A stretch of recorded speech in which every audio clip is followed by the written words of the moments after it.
పిలిపిస్తారో ఏం శిక్ష వేస్తారో పెద్ద మనుషులు. ఎక్కడ శవాన్ని మాయం చేసినట్టుంది. సురేంద్రవర్మ కుటుంబం మొత్తం ఇలా ఊళ్ళో పెద్ద మనుషులు చెప్పుకుంటారు. వాళ్ళు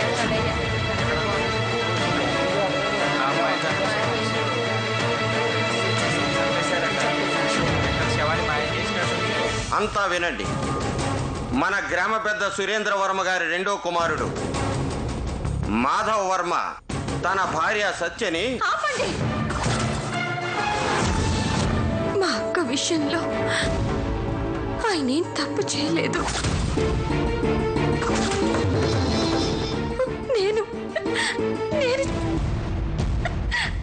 నేనే చేశాను. తప్పు నువ్వు చేయలేదమ్మా, మీ నాన్న చేశాడు. మీ అమ్మని పెళ్లి చేసుకుని మా రాజవంశం పరువు తీశాడు. అది ఒక తప్పు అయితే నిన్ను కని ఇంకో తప్పు చేశాడు. మీరు ఏమన్నా అనుకోండి, కానీ శిక్ష అలాగేనమ్మా, నువ్వే ఒప్పుకున్నావు. ఒప్పుకుంటే తప్పు చేసినట్టేనా? అలా అయితే నేను తప్పు చేశానని ఒప్పుకుంటున్నానుగా.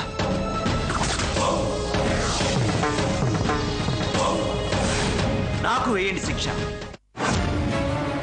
కాదు, నాకే వేయండి. కాదు, నాకు వేయండి శిక్ష. ఆపండి. మీ ఇద్దరిలో ఎవరిది తప్పైనా ఆవిడ మనవరాలు కనపడకుండా పోయింది. మీరన్నట్టు తనకు తానుగా వెళ్ళిపోయిందో లేక ఆవిడన్నట్టు మీరు చంపేశారో తేలాలి. దానికి కారణం మీ ఇద్దరిలో ఎవరో కూడా తేలాలి. తేలాలంటే ఒకటే మార్గం. మన ఊరి అమ్మవారి ఆచారాన్ని అమలు చేయాలి. దోషి రాధికే అవ్వాలి. అయ్యేలా చేస్తాను. ఎలాగైనా రాధికకు శిక్ష పడేలా చేస్తాను.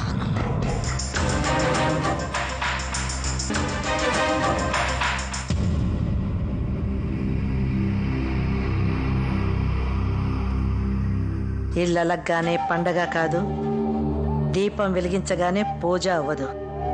ఎలాగైనా సరే ఈ దీపం ఆర్పి మాధవ్కి శిక్ష పడకుండా చేయాలి. సత్య నిజంగానే సినిమా పిచ్చితో వెళ్ళిపోయి ఉంటే దాన్ని తీసుకొచ్చి కాపురం చేయించాలి. ముఖ్యంగా ఈ రాధికకి శిక్ష పడాలి. ఈ దీపం కొండెక్కేలోగా మీరు ఆ కొండ మీదకి వెళ్ళాలి. అక్కడ గుడి గోపురం మీదున్న పెద్ద ప్రమిదలోని దీపాన్ని ఈ కాగడాతో వెలిగించాలి. తీసుకోండి. మీరు ఆలస్యం చేసే కొద్దీ కుందెలో నూనె తగ్గిపోతుంది. బాబు, మానవులకి శిక్ష పడొచ్చు కానీ దేవతకి శిక్ష పడకూడదురా.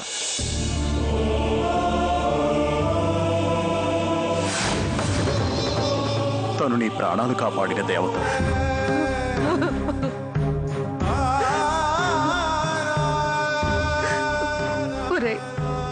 ఎలా దీవించమంటావురా?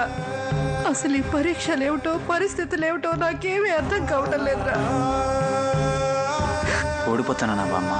కాదురా, ఎప్పుడు విధి విధి అనుకోవడమే కానీ ఆ విధిని ఎప్పుడూ చూడలేదు కదూ. కానీ ఇప్పుడు చూస్తున్నాను రా, ఆవిడేరా విధి. ఆ విధే నిన్ను దీవించాలి. నీ గెలిపోటములే కాదురా,